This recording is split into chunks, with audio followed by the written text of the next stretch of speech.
They ought to make the day the time changes, the first day of summer. What? Well, it's 8 o'clock and it's still light. A lot of good the extra daylight does us. Now, we've still got a 3-hour drive back. We're not going to be home until after midnight. Well, if it really bugged you, Johnny, you wouldn't do it. You think I want to blow Sunday on a scene like this? You know, I figure we're either going to have to move Mother out here or move the grave into Pittsburgh. She can't make a trip like this. Oh, I don't know that she can. Is there any of that candy left? No. Look at this thing. We still remember. I don't. You know, I don't even remember what the man looks like. Johnny, it takes you 5 minutes. Yeah, 5 minutes to put the wreath on the grave and 6 hours to drive back and forth. Mother wants to remember, so we trot 200 miles into the country and she stays at home. Well, we're here, John, all right? Test. We're back on? Oh. Ladies and Hey, gentlemen, we're coming back on the air after an interruption due to technical problem.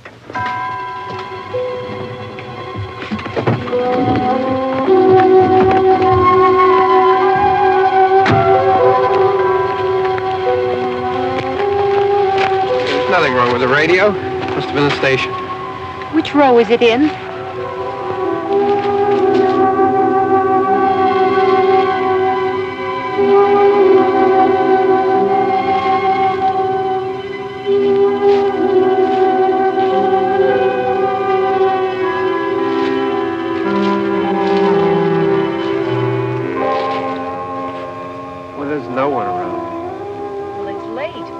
Gotten up earlier. Oh, look, I already lost an hour's sleep on the time change. I think you complain just to hear yourself talk.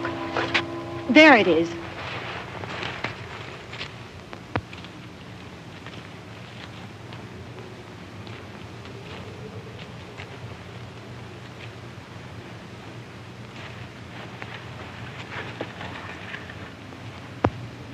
I wonder what happened to the one from last year.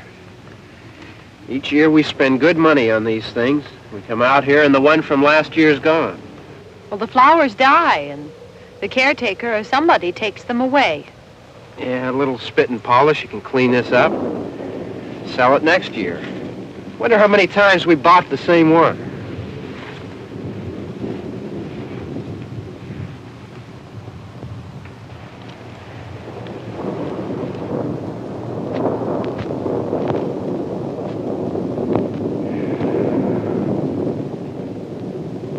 Hey, come on, Barb. Church was this morning, huh?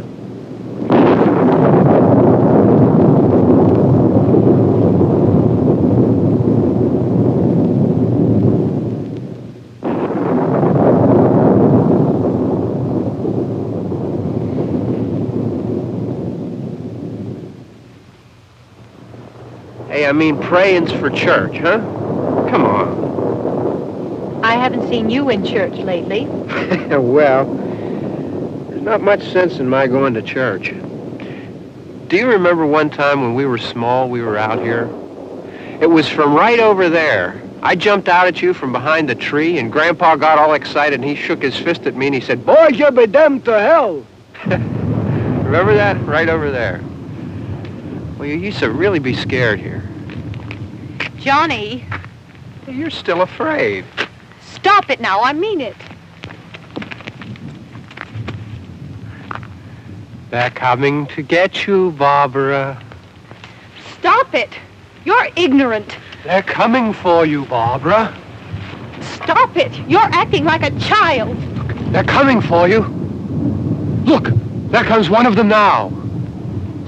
He'll hear you. Here he comes now. I'm getting out of here. Johnny.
Don't worry about him. I can handle him.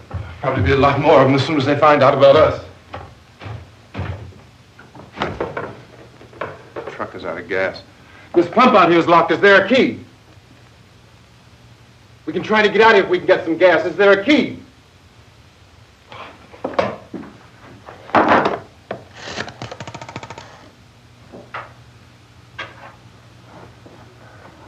suppose you've tried this.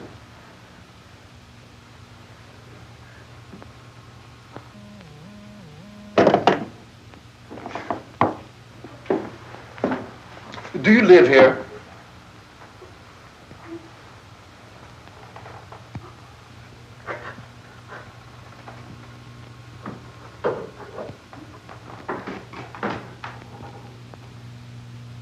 Jesus.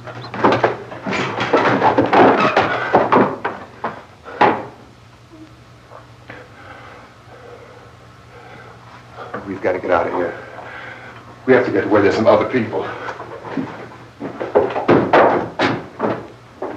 Maybe we better take some food. I'll see if I can find some food.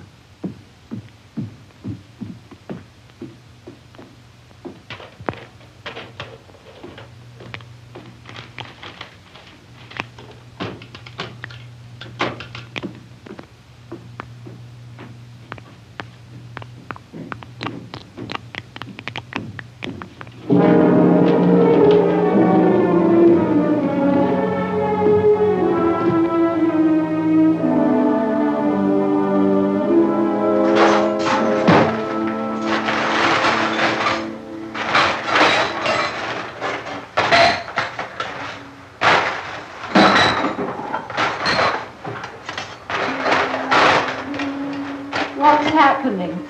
How do you think it's happening? What's happening?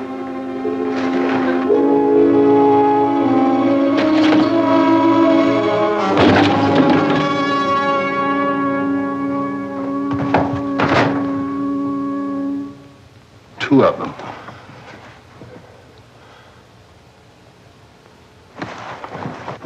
There are two of them out there. Have you seen any more around here? I can take care of those two. I don't know. I know you're afraid, but we have to... I don't know! What's happening?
know we're in here now.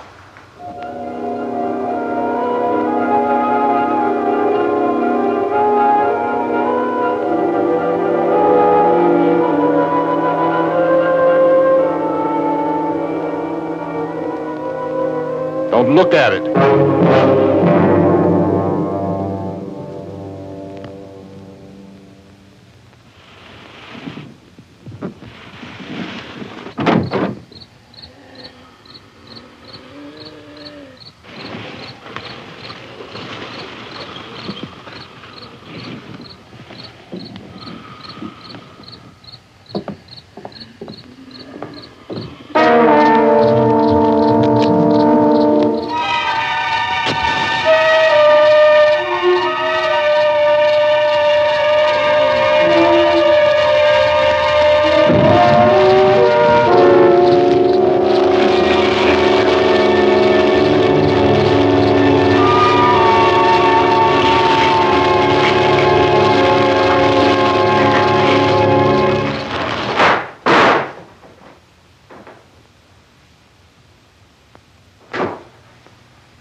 Get some more lights on in this house.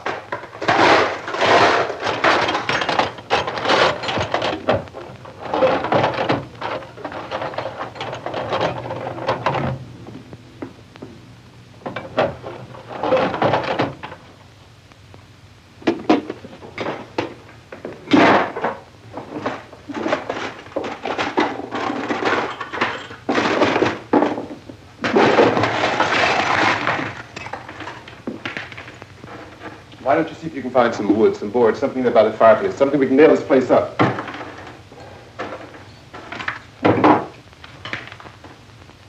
Oh, God damn! Look, I know you're afraid.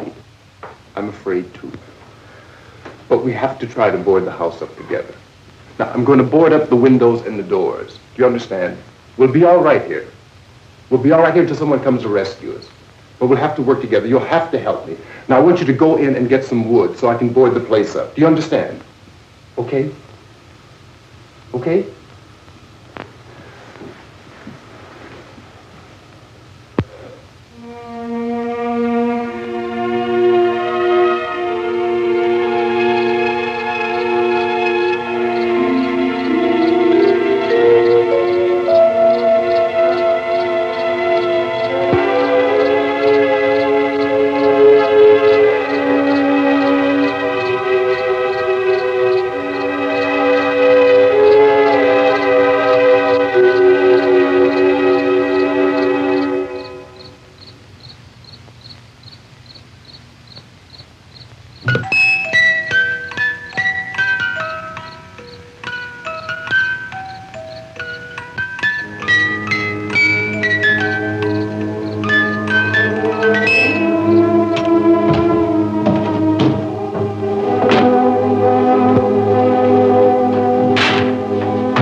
not that strong. Here, I want you to pick out some nails. Pick out the biggest ones you can find.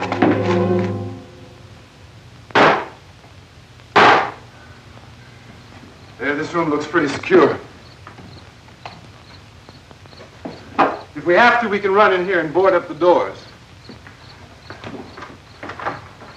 Won't be long for those things to be back pounding their way in here. They're afraid now.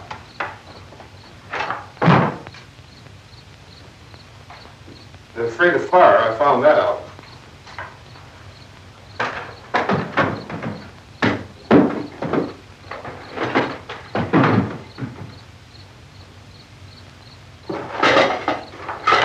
You know a place back down the road called Beekman's?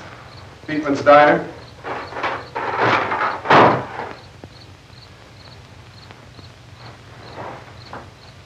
Anyhow, that's where I found that truck I have out there. There's a radio on the truck. I had jumped in to listen to it when a big gasoline truck came screaming right across the road. But there must have been 10, 15 of those things chasing after it, grabbing and holding on. Now, I didn't see them at first. I could just see that the truck was moving in a funny way. And those things were catching up to it. The truck went right across the road. Slammed on my brakes to keep from hitting it myself. It went right through the guardrail.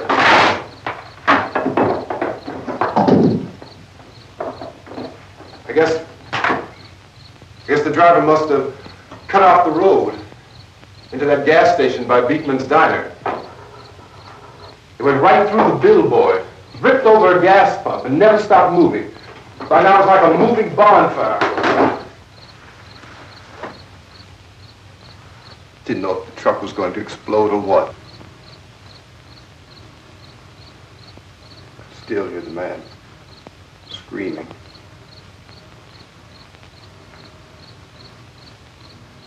This thing is just backing away from it. I looked back at the diner to see if there was anyone there who could help me. It was when I noticed that the entire place had been encircled. There wasn't a sign of life left except by now there were no more screams. I realized that I was alone with 50 or 60 of those things, just standing there, staring at me. I started to drive. I just plowed right through them. They didn't move. They didn't run or just stood there, staring at me. Just wanted to crush them. They scattered through the air like bugs. We were riding in the cemetery, Johnny and me. Johnny.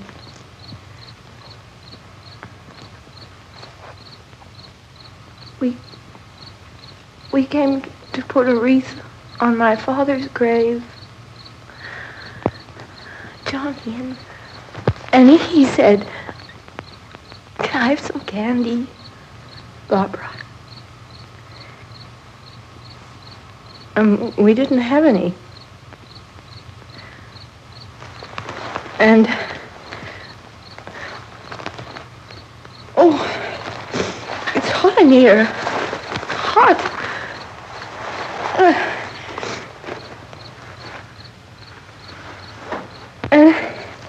And he said, "Oh, it's late. Why did we start so late?" And I said, "Johnny, if you'd gotten up earlier, we wouldn't be late." Johnny asked me if I were afraid. And I said, "I'm not afraid, Johnny." And then this man started walking up the road. He came slowly, and Johnny kept teasing me and saying, He's coming to get you, Barbara. And I laughed at him and said, Johnny, stop it. And then Johnny ran away. And I went up to this man, and I was going to apologize. Why don't you just keep calm? And I looked up, and I said, Goody. And he grabbed me. He grabbed me, and he ripped at me. He held me, and he ripped at my clothes. I think you should just calm down. Oh, I screamed, Johnny! Johnny, help me! Oh, help me! And he wouldn't let me go. He ripped. And then Johnny came and he ran and he fought this man. And I got so afraid. I ran.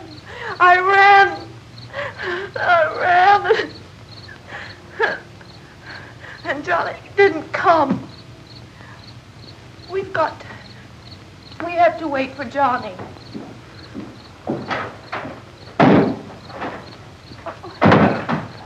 Maybe we better go out and get him. We have to go out and get Johnny. He's out there. Please, don't you hear me? We've got to go out and get him. Please! We have got to go get Johnny! Please help me! Please! Don't you know what's going on out there? This is no Sunday school picnic. Don't you understand? My brother is alone! Your brother is dead. No! My brother is not dead! Oh.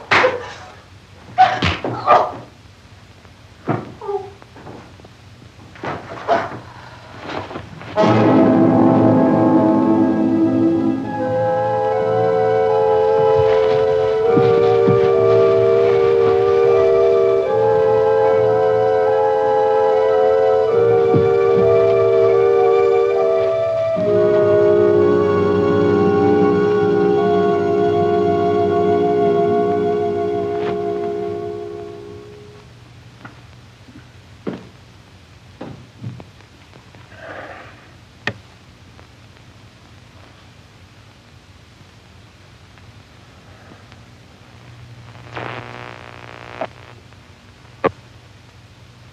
Because of the obvious threat to untold numbers of citizens, and because of the crisis which is even now developing, this radio station will remain on the air day and night. This station and hundreds of other radio and TV stations throughout this part of the country are pooling their resources through an emergency network hookup to keep you informed of all developments. At this hour, we repeat, these are the facts as we know them. There is an epidemic of mass murder being committed by a virtual army of unidentified assassins. The murders are taking place in villages, cities, rural homes, and suburbs with no apparent pattern or reason for the slayings. It seems to be a sudden, general explosion of mass homicide. We have some descriptions of the assassins. Eyewitnesses say they are ordinary-looking people. Some say they appear to be in a kind of trance. Others describe them as being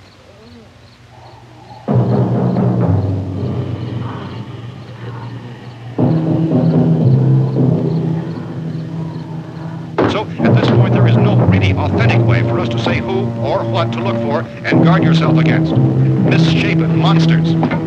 Reaction of law enforcement officials is one of complete bewilderment at this hour. So far, we have been unable to determine that any kind of organized investigation is yet underway. Police, sheriff's deputies, and emergency ambulances are literally deluged with calls for help. The scene can best be described as mayhem. Mayors of Pittsburgh, Philadelphia, and Miami, along with the governors of several eastern and midwestern states, have indicated the National Guard may be mobilized at any moment, but that has not happened as yet. The only advice our reporters have been able to get from official sources is for private citizens to stay in their homes behind locked doors. Do not venture outside for any reason until the nature of this crisis has been determined and until we can advise what course of action to take. Keep listening to radio and TV for any special instructions as this crisis develops further. Thousands of office and factory workers are being urged to stay at their places of employment, not to make any attempt to get to their homes. However, in spite of this urging and warning, streets and highways are packed with frantic people trying to reach their families or apparently to flee just anywhere. We repeat, the safest course of action at this time is simply to stay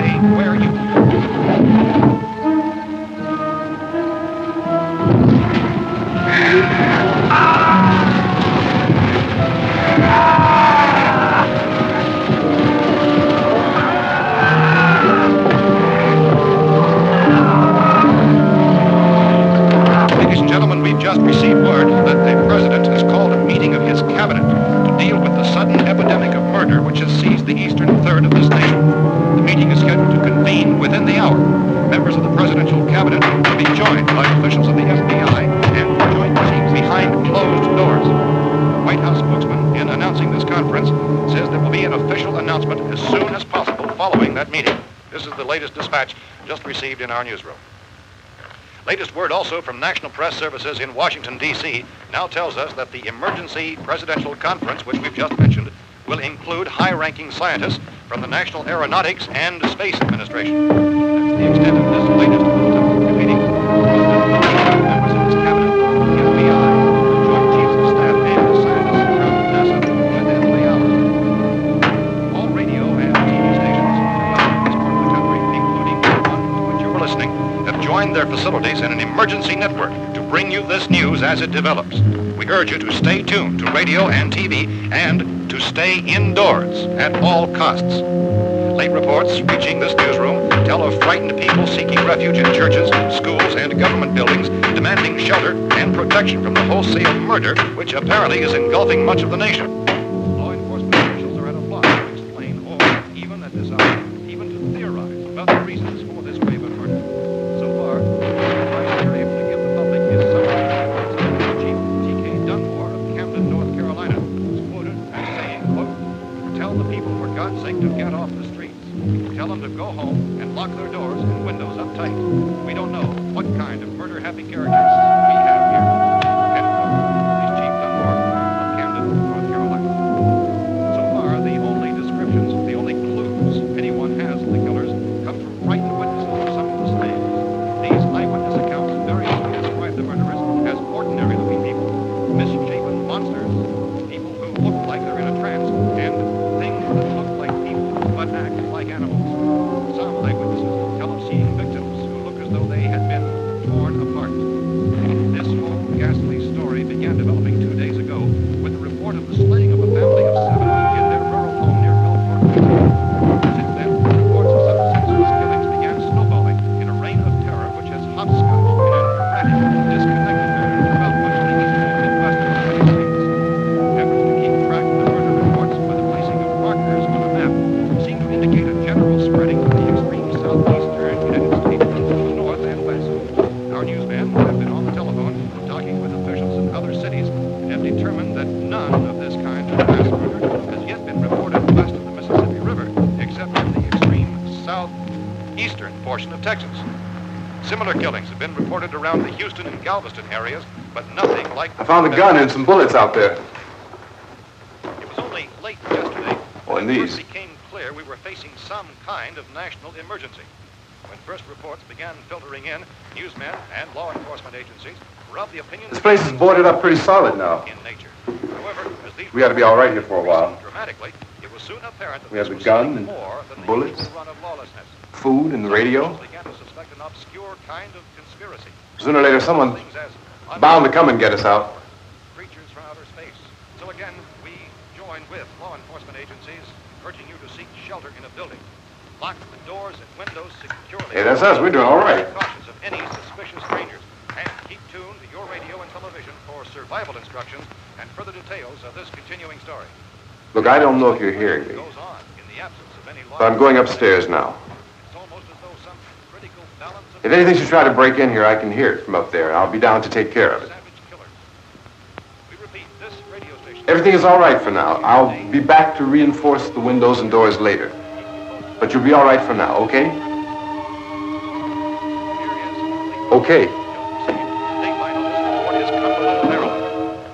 Civil defense officials in Cumberland have told newsmen that murder victims show evidence of having been partially devoured.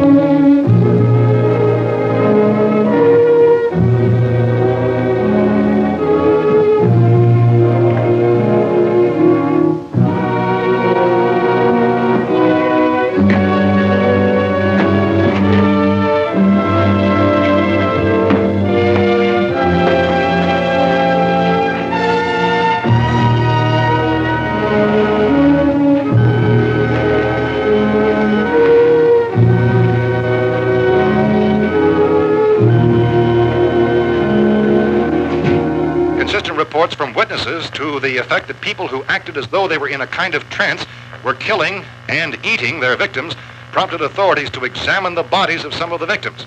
Medical authorities in Cumberland have concluded that in all cases, the killers are eating the flesh of the people they murdered. Repeating this latest bulletin just received moments ago from Cumberland, Maryland, civil defense authorities have told newsmen that murder victims show evidence of having been partially devoured by their murderers.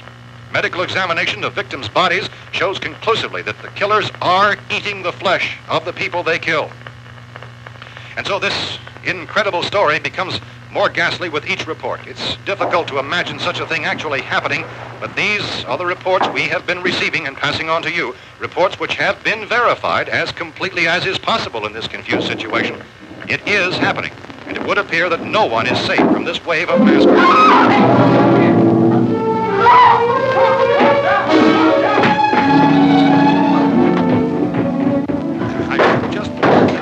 Don't shoot!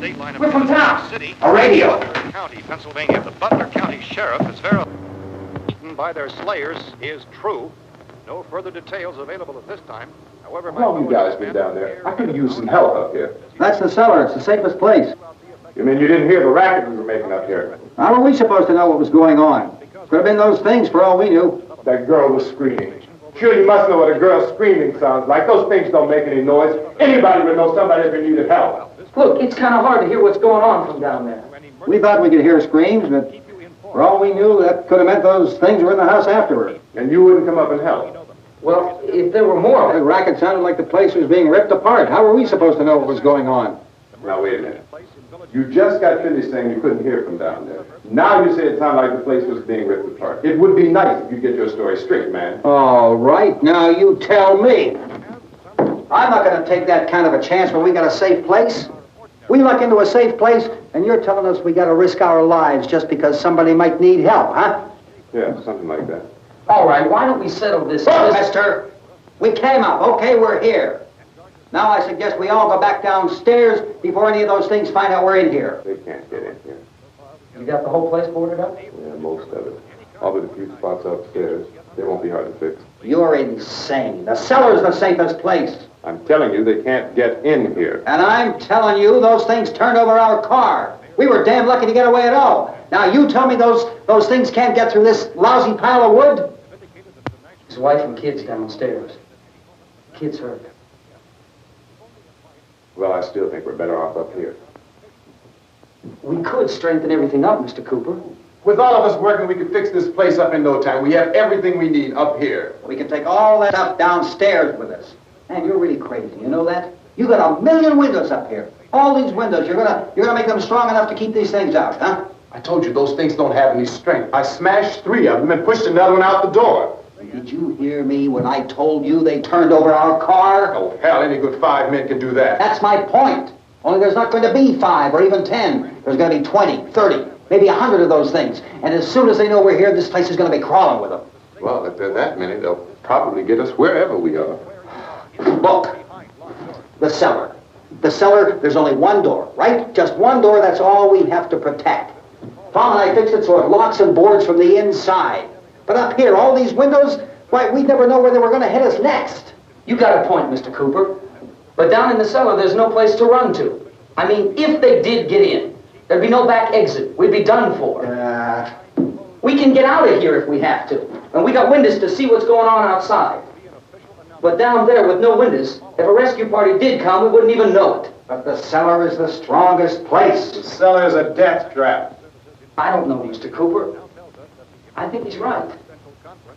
You know how many's out there? I don't know. Maybe 6 or 7. Look, you two can do whatever you like.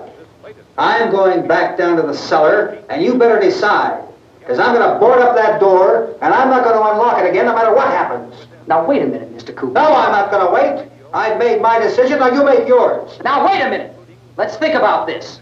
We can make it to the cellar if we have to. And if we do decide to stay down there, we'll need some things from up here. So let's at least consider this a while. You box yourself in the cellar and those things get in the house, you've had it. At least up here you have a fighting chance. Yeah, it looks like about 8 or 10 out there now. It's more than there were. a lot out back, too.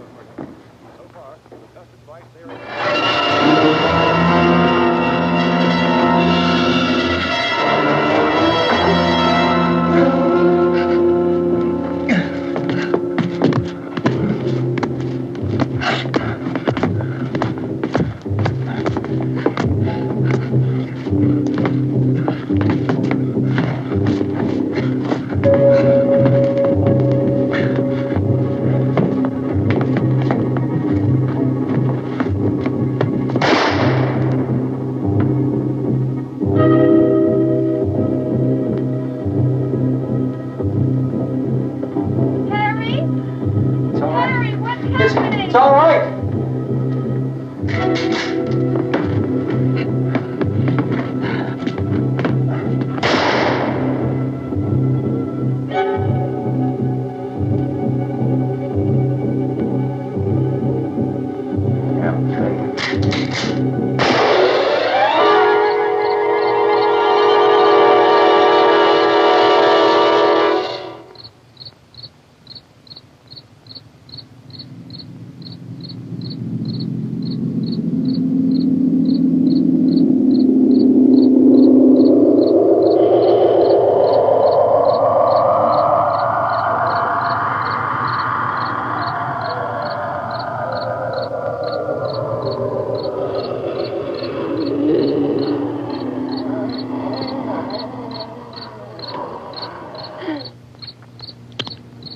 We gotta fix these boards. You're crazy. Those things are going to be at every window and door in this place. We've got to get down into the cellar. Go down in that damn cellar. Get out of here! I'm taking the girl with me. You leave her here. Keep your hands off her. And everything else that's up here, too. Because if I stay up here, I'm fighting for everything up here. And the radio and the food is part of what I'm fighting for. Now, if you're going down the cellar, get. The man's insane. He's insane. We've got to have food down there. We've got a right. This is your house. We've got a right. You going down there with him? Well, Yes or no? This is your last chance. No beating around the bush. Listen, I got a kid down there. She can't possibly. I couldn't bring her up here. She can't possibly take all the racket and those things smashing through the windows. Well, you're her father. If you're stupid enough to go die in that trap, that's your business. However, I am not stupid enough to follow you. It is tough for the kid that her old man is so stupid. Now, you get the hell down in the cellar. You can be the boss down there. I'm boss up here. You bastards. You know, I won't open this door again. I mean it. Mr. Cooper, with your help, we could... With my help. Let him go, man. His mind is made up. Just let him go. Wait a minute. Judy, come on up here, honey.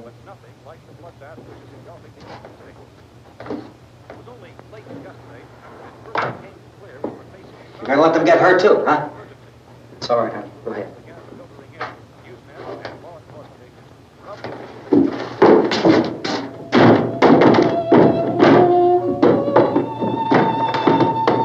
If we stick together, man, we can fix it up real good. There's lots of places we can run to up here. Mr. Cooper, we'd all be a lot better off if all three of us were working together. Hey. Hey, kid.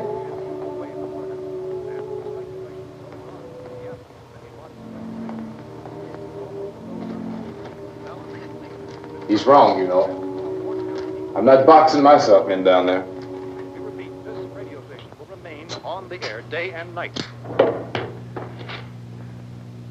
Well, we're safe now. It's boarded up tight. What about Tom and Judy? They want to stay up there, let them. There are two other people upstairs, a man and a girl. We heard you screaming. Yeah, but I didn't know who they were, and I wasn't about to take any unnecessary chances. Of course not, Harry.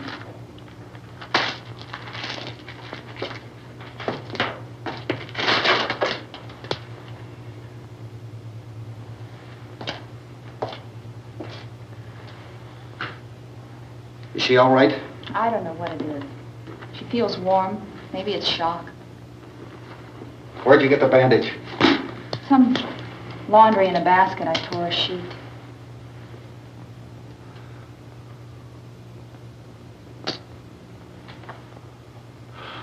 Let them stay upstairs. Let them. Too many ways those monsters can get in up there. We'll see who's right. We'll see when they come begging me to let them in down here. That's important, isn't it? What? To be right, everybody else to be wrong. What do you mean by that? Does anyone up there know why we're being attacked? Whatever it isn't just happening here. It's some kind of mass murder. It's going on everywhere. The radio said to stay inside. Radio? Radio upstairs. I heard a news bulletin. There's a radio upstairs and you boarded us in down here? I know what I'm doing. What did it say? Nothing. They don't know anything yet. There's mass murder everywhere, and people are supposed to look for a safe place to hide. Take the boards off that door.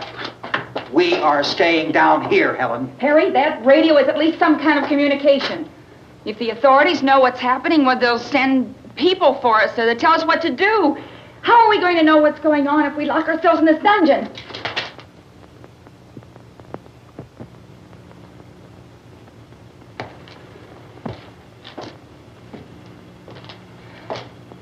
We may not enjoy living together, but dying together isn't going to solve anything. Those people aren't our enemies. Mr. Cooper! Mr. Cooper, Ben found a television set upstairs. Let's go up. Tom? Yeah. If Judy would come downstairs for a few minutes, Harry and I could come upstairs. Okay, yeah, right away. Will you do it? Do I have to? Look, honey, nothing's going to get done with them down there and us up here. Do this for me. Okay. Okay, open up.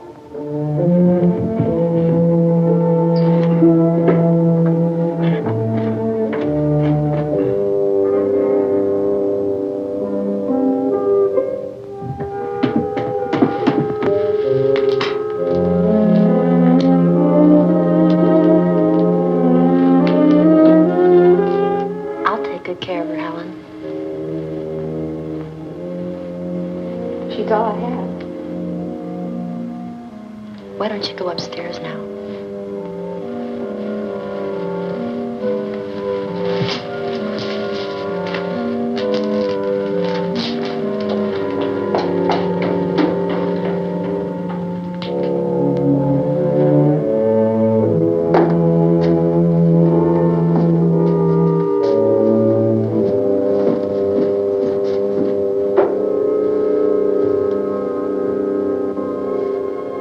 Her brother was killed.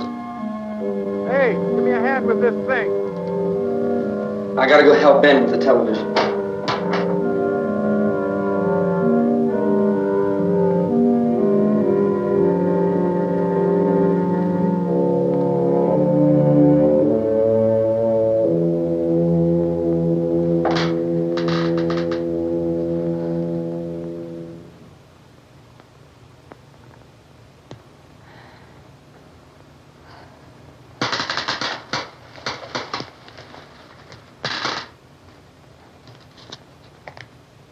I don't want to hear any more from you, mister. If you stay up here, you take orders from me. And that includes leaving the girl alone. It's on, it's on. There's no sound. Play with the rabbit ears. Reports, incredible as they seem, are not the results of mass hysteria. Mass hysteria. What do they think? We're imagining all this? Shut up! Specialists in all parts of the country. The wave of murder which is sweeping the eastern third of the nation is being committed by creatures who feast upon the flesh of their victims. First eyewitness accounts of this grisly development came from people who were understandably frightened and almost incoherent. Officials and newsmen at first discounted those eyewitness descriptions as being beyond belief. However, the reports persisted, and medical examinations of some of the victims bore out the fact that they had been partially devoured. I think we have some late word just arriving, and I'll interrupt to bring this to you. This is the latest disclosure in a report from National Civil Defense Headquarters in Washington. It has been established that persons who have recently died have been returning to life and...